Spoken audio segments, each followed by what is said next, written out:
माताएं बहनें, बुजुर्गों एवं युवा साथियों, एक बार सभी लोग बोलेंगे वंदे वंदे भारत माता की। जैसा कि आप लोग जानते हैं कि 14 अप्रैल यानी बाबा साहब भीमराव अंबेडकर का जन्म दिवस, हम लोग बड़े भाग्यशाली हैं जो आज का यह दिन, सौभाग्यशाली दिन हम लोगों के जीवन में आया।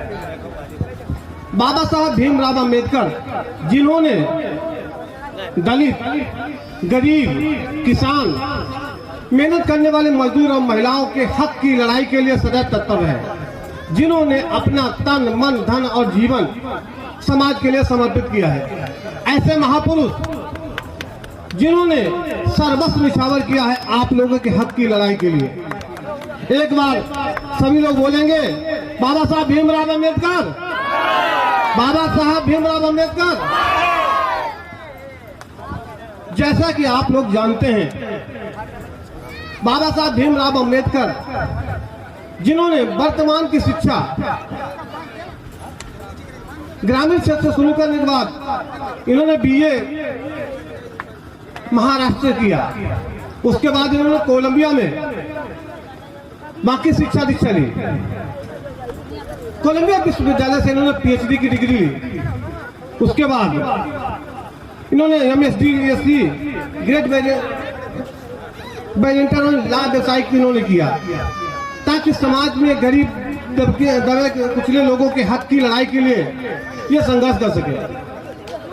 इन्होंने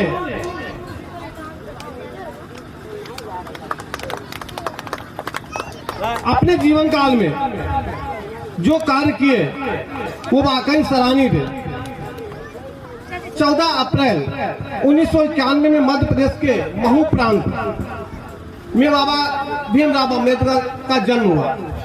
शिक्षा दीक्षा के बाद इन्होंने महाराष्ट्र में पढ़ाई करने के बाद इनके मन में ज्ञान आया कि गरीब, महिलाएं, दबे कुचले लोग, कहते हैं दलित।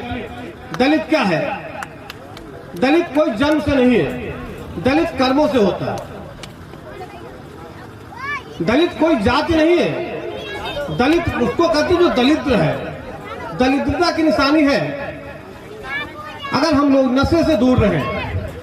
जितना हम लोग कमाते हैं उसका 50% नशे में उड़ा देते हैं, और जिसकी वजह से हमारे बच्चे पढ़ लिख नहीं पाते। अच्छी शिक्षा के लिए अगर हम नशे से दूर रहें, अपने बच्चों को पढ़ाएं लिखाएं, अच्छा इंसान बनाएं, तो दलितता अपने आप ही दूर हो जाएगी और हम दलित नहीं रहेंगे। दलित कोई जात नहीं, दलित हर वो व्यक्ति है जिसके अंदर संस्कार नहीं है, सभ्यता नहीं है, शिष्टाचार नहीं है, पढ़ाई लिखाई से वंचित रहे। शुरू से आर्थिक कमजोरी की वजह से बच्चों की अच्छी शिक्षा नहीं हो पाई, और जब बच्चे शिक्षित नहीं हो पाए तो अच्छी पोस्ट पे बच्चों को नौकरी नहीं मिल पाई। इसके लिए बाबा साहब भीमराव अंबेडकर ने एक मिशन चलाया कि जो भी व्यक्ति निम्न वर्ग का है, गरीब वर्ग का है, मजदूर वर्ग का है, उनके हक की लड़ाई के लिए उन्होंने संघर्ष किया और संविधान में सर्वश्रेष्ठ स्थान उस व्यक्ति को दिलाया जो वाकई उसके हकदार थे। समाज में हर व्यक्ति को जीने का अधिकार है, सबको समान अधिकार है। जाति पात भेदभाव ये तो आपसी समाज में बनाए हैं। ऊपर वाले ने सभी को एक इंसान बनाया है, और इंसान का पहला कर्तव्य होता है कि अपनी मेहनत से अपनी तकदीर बदलना। ऊपर वाले के सहारे से रहकर हम लोग अपनी तकदीर नहीं बदल सकते हैं। बच्चों को अच्छा पढ़ाएंगे लिखाएंगे, अच्छा नागरिक बनाए, तो बच्चे हमारे आगे चल के अच्छी सर्विस में पहुंचेंगे और अपने गांव, अपने क्षेत्र, अपने जिले का नाम रोशन करेंगे। इसलिए सबसे पहला जो बच्चों की उच्च शिक्षा पे होना चाहिए। उच्च शिक्षा के माध्यम से ही हम समाज की तस्वीर बदल सकते हैं। नशे से दूर रहे, क्योंकि नशा ही नाश करता है। नशा ही परिवार में विघटन का सबसे अहम भूमिका अदा करता है। ज्यादातर देखा जाता है कि गरीब क्यों रहते हैं, मेहनत खूब करते हैं, पैसा भी पैदा करते हैं, पर फिर भी घर में दरिद्रता रहती है। उसका मेन कारण होता है नशा। नशा को त्याग कर बाबा जी के बताए हुए अगर मार्ग पे चलते हैं तो कोई भी व्यक्ति दलित नहीं है, कोई भी व्यक्ति गरीब नहीं है। आप दिल से एक बात सोच के देखिए कि आखिर हम में उनमें फर्क क्या है। हमारे बीच का ही व्यक्ति एक प्रधानमंत्री बन जाता है, हमारे बीच का ही व्यक्ति एक डाकू बन जाता है। संस्कारों में कमी है। कहीं न कहीं संस्कार अगर हम अपने बच्चों को अच्छे देते हैं तो हमारा बच्चा विदेश का प्रधानमंत्री बनने का हकदार है। संविधान में सबको बराबर का हक मिला है, न्याय पाने का भी अधिकार है और न्याय करने का भी अधिकार है। हमारे ही बीच का बच्चा एक मजिस्ट्रेट बनता है और हमारे ही बीच का बच्चा शिक्षक बनता है। फिर क्यों हम दलित हैं? दलित कोई नहीं है, दलित सिर्फ सोच है। सोच को किनारे करिए, एक सभ्य समाज की संरचना करिए ताकि उन्नत और विकसित देश बनाया जा सके। बच्चों को पढ़ाई पे दीजिए। और सबसे अहम चीज नारी शोषण, महिलाओं का शोषण जिस घर में होता है वो घर कभी भी बरकत नहीं करता है। महिलाओं को देवी का दर्जा दिया जाता है, पूजते हैं, उन्हीं के घर से निकलते हैं, उन्हीं को ही अपशब्द कहते हैं। इस बात का विशेष ध्यान देना चाहिए कि माँ, बहन, बेटी ये नारी के ही रूप है। अपनी बेटियों को तो हम सम्मान देते हैं पर दूसरे की बेटियों को गिरी नजर से देखते हैं। अपनी बेटियों को अगर कोई देखता है तो उसको हम गला फाड़, उसका यही कहता है कि उसका हम कलेजा निकाले, उसकी गर्दन तोड़ दे, क्योंकि हमारी बहू बेटी है। अगर उसको कोई गलत निगाह से देखता है तो उसके लिए हमारे मन में विरोध पैदा होता है। हम दूसरे बहू बेटों के साथ ऐसा क्यों करते हैं? उनको भी सम्मान में, समाज में हक है सम्मानित होने का।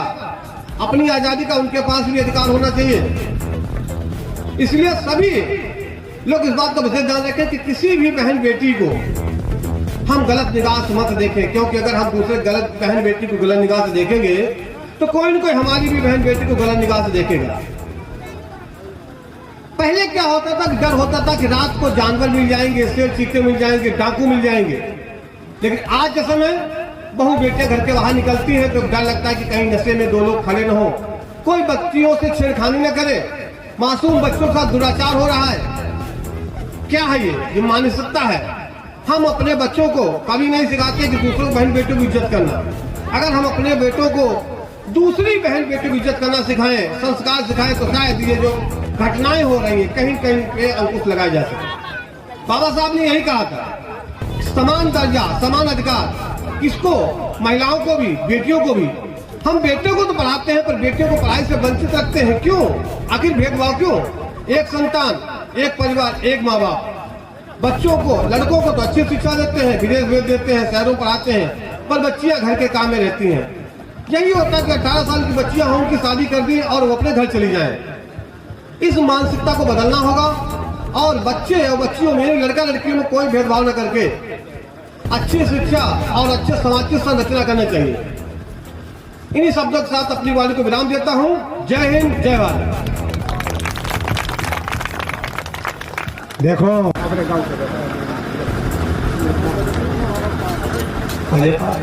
हाँ हाँ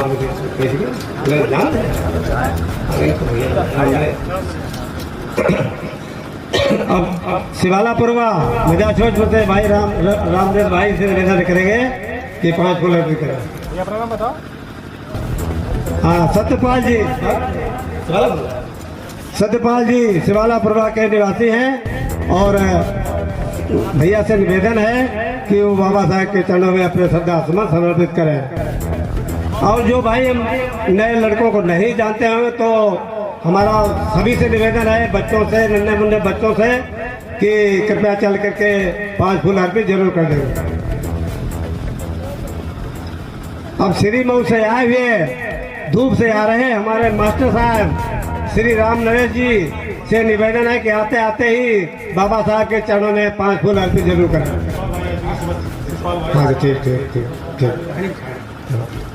वो बात नहीं कहनी है, नहीं हमारे बीच में शिवाला पुरवा से आए हुए हमारे शिवपाल भाई जी से निवेदन करेंगे कि वो बाबा साहब के चरणों में 5 फूल अर्पित कर उनसे आशीर्वाद से पधारे हुए हमारे बेटे के समान राम प्रसाद और बंटू जी से निवेदन करेंगे कि बाबा साहब के चरणों में 5 फूल अर्पित करें।